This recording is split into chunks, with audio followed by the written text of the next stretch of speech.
Hello, so there's a course here with Ariana on the camera. We're going to be talking about our systems project, the automatic touch door. This has, the project description is basically, there's two different weights on it where an animal can walk up. They get detected by a motion sensor here, or a motion sensor here, one on the back, one on the front. There is two different weights. Once they detect the motion sensor, they can walk up onto one of the weights.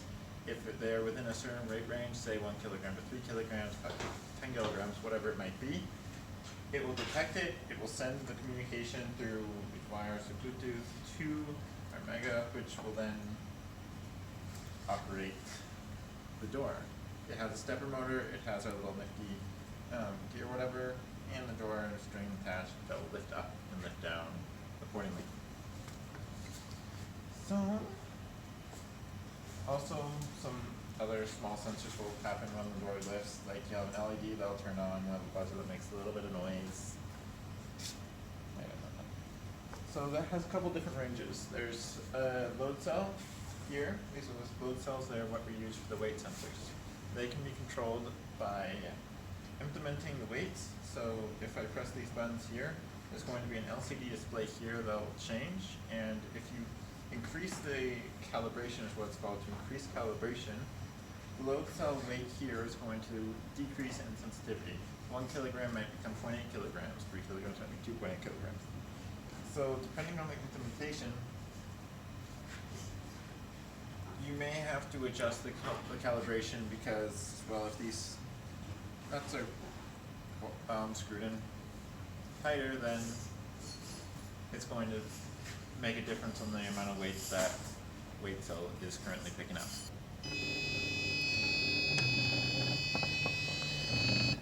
Well, it sounds like a buzzer.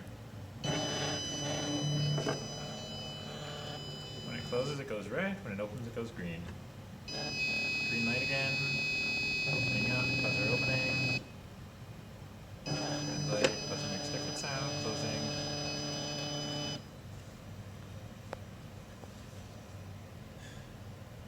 Button A increases the sensitivity, so that if 1 kilogram turns to 0.8, button B decreases sensitivity, 1 kilogram turns to 1.2.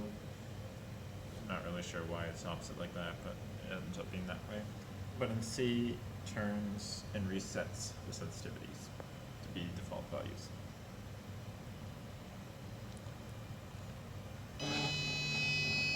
You got some motion, you put it on weight scale, it opens the door. 5 seconds goes by, the scale closes again. Those are everything happens.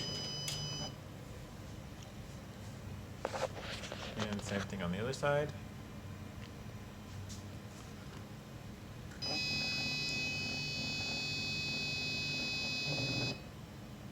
5 seconds goes by.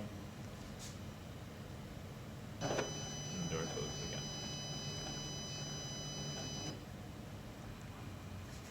One bonus thing is we have a temperature sensor here that is shown on here. So right now it says 18.85 Celsius. If I put my hand here for a second and then change some things, it should go up to change sometimes. Sometimes it does it, sometimes it's been a little bit finicky.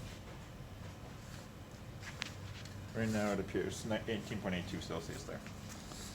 So the components and the cost that we had, it says a total of 126.71. The majority of that cost was parts that we used in our labs up until this point, and Arduinos that we ended up having. So the Arduino Unos, 3 of them came out to $35.94. The Mega counts $19.98. We had most of those things already in stock. So a lot of these parts here ended up not costing us any. We had to use a few outside parts that we had to pay for ourselves, but the cost was under $10, negligible.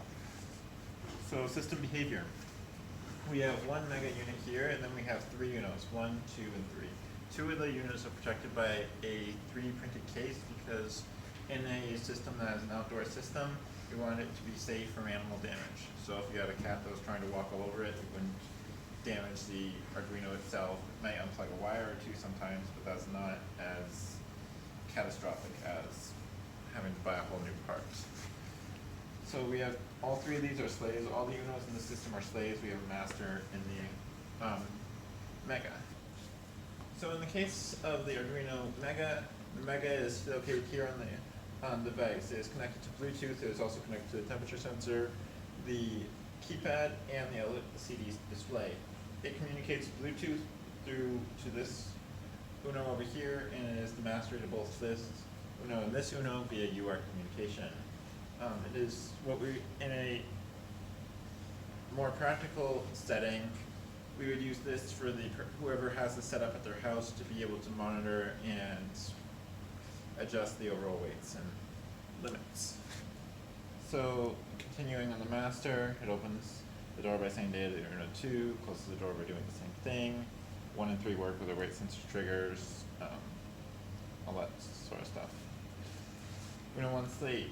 We have 1 and 3 being the slaves for the weight sensors. They also communicate with the Mega and make sure the weight is within the proper range, and it controls the timing as well. So the Uno 2 receives information from the Mega to activate the door. Uno 2 is in charge of this motor. It will have a buzzer, it will light up an LED, and once enough time has gone by and gets a signal to close the door will close. So motion sensor, wave something at it, press down, it goes up. Wow, this looks really nice. All the way enough for an arrow to go through this time. And then in 5 seconds, it'll go down. More than it probably needs to. And I'll have opening door and door closed over there. Temperature sensor's a little different than it was earlier because temperature changed a tiny bit in the room.